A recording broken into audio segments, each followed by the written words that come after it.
What's up, everybody? Cross 316 back with another comic book flashback. Today we are looking at the Amazing Spider-Man issue number 87.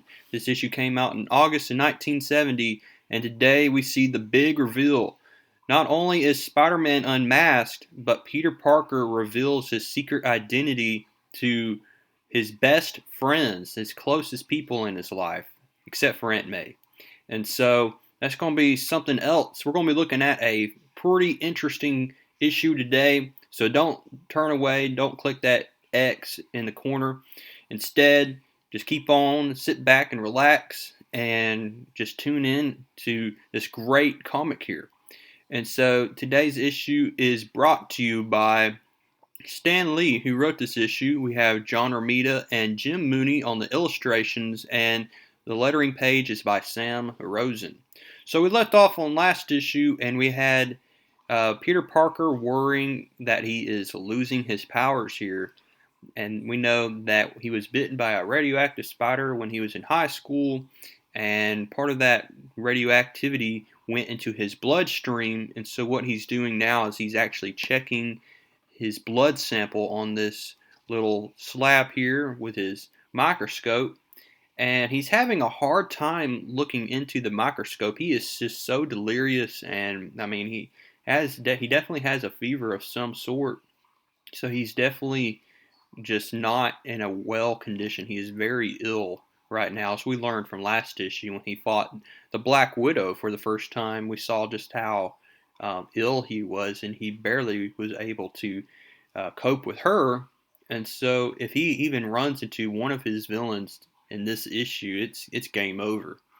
So he remembers that there's a Dr. Kurt Connors who's actually the Lizard, and Dr. Kurt Connors has helped Peter Parker in the past, and so he's going to swing on by to Dr. Kurt Connors' place as best as he can. I mean, he almost misses the ledge here, and so he goes into his little laboratory, and it looks like it's been vacated.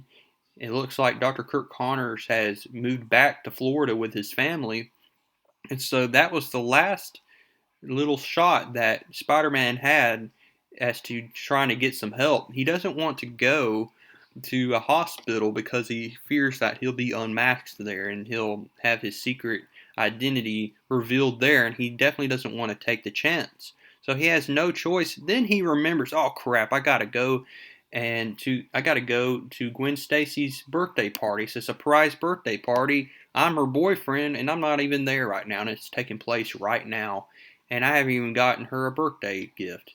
So he goes on by this jewelry place, Ace Jewels, and he's just going to, he's not thinking. He breaks into the jewelry shop, and he's about to steal this pearl necklace here, and then he's like, oh, what the heck am I doing? I mean, I can't become a thief just because I feel like I'm losing my powers or I'm ill.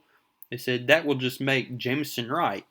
And so he puts the necklace back, and now he's still delirious. All of a sudden, he falls from the roof onto another roof, and he's like, gosh, I guess fate has finally shown that I need to just reveal my secret identity. And this is the craziest part of the issue here. This is where Spider-Man is going to say, you know what? I've been disappointed. Am I relieved here to finally be able to reveal my secret identity to the closest people in my life? And so we see that at the party, Gwen Stacy is waiting on Peter Parker. She's like, I just don't understand. This was one night I was sure Peter would be on time. And so everybody's trying to cheer her up. I mean, she's trying to look out the window. All her friends are there trying to cheer her up. Even her father, who we've seen in the past few issues, has definitely been suspicious about Peter Parker and Spider-Man and their connection together. And we see that she's starting to liven up here. And the party continues on, and Peter Parker is nowhere to be seen. We see here that the party then ends. She says goodbye to everybody, and we see that Mary Jane and Harry Osborn are going to stay behind and try to cheer up. The minute that everybody leaves, Gwen starts to cry, and all of a sudden, at the very door entrance, we see Peter Parker, and look what he's holding. He's holding the Spider-Man mask. Oh my goodness. And here's the big reveal, y'all. The one thing we have been waiting for 87 issues. Peter Parker finally reveals himself to be Spider-Man to some of the closest people in his life. It's crazy. And so that's exactly what we see here. He basically says Spider-Man's career is finished, is ended, and I'm the only one who knows because I am Spider-Man. And so that is something crazy here. They're all super shocked, as I mean, I would be too if I was close to Peter Parker and I didn't know. And I mean, this really, really hurts Gwen Stacy because she just does not respect Spider-Man. She thinks that he is a menace to society. We know that her father, Captain Stacy, actually admires Spider-Man. And then Harry Osborn and Mary Jane just don't know what to say. So then Peter Parker just like, I gotta go. And so he just runs out. So just not a good situation here. We see that Harry Osborn tells Captain Stacy about how one time, way back in issue number 12, remember, when Peter Parker was unmasked by Dr. Octopus here. But that was a separate issue, and Harry Osborn learned about that and how um, Peter Parker, I guess, faked being Spider-Man and was then defeated by Dr. Octopus here. But that was actually, Spider-Man there. And I mean, Peter Parker is Spider-Man, and then we see that Gwen is still not having it. She's like, what if it wasn't a mistake? What if Peter really was Spider-Man then and he is now? And so just a lot of things going on. Peter Parker just down in the dumps. He's like, what am I going to do now? I mean, I've revealed myself. I feel like I'm losing my powers, and I still feel really bad. He's like, you know what? I'm just going to take the risk. I'm going to suit up as Spider-Man, and I'm going to go right into this hospital. And so that's exactly what he does here. He goes right into this hospital, and so he's just going to take the risk. And at first, the nurse is like, we can't admit you. And then this doctor's like, I don't care what he's wearing. He's ill. And so this guy puts Spider-Man on this hospital bed here. And he tests his organs and does all of a doctor's work. And he said, I got to go look at my other patients. I'll be right back. So he comes back and tells Spider-Man that he had the worst case of the flu he's seen in years. So this entire time, Spider-Man has thought he's been losing his powers, but in fact, it's really just been a bad case of the flu. Come on, Stan, you could have done better than this. But I'll take it for what it is. I mean, even superheroes are bound to get sick every once in a while. And so we see that Spider-Man gets back on his feet and runs out of the hospital. He still feels like crap, but he's just glad he knows that he's not losing his powers.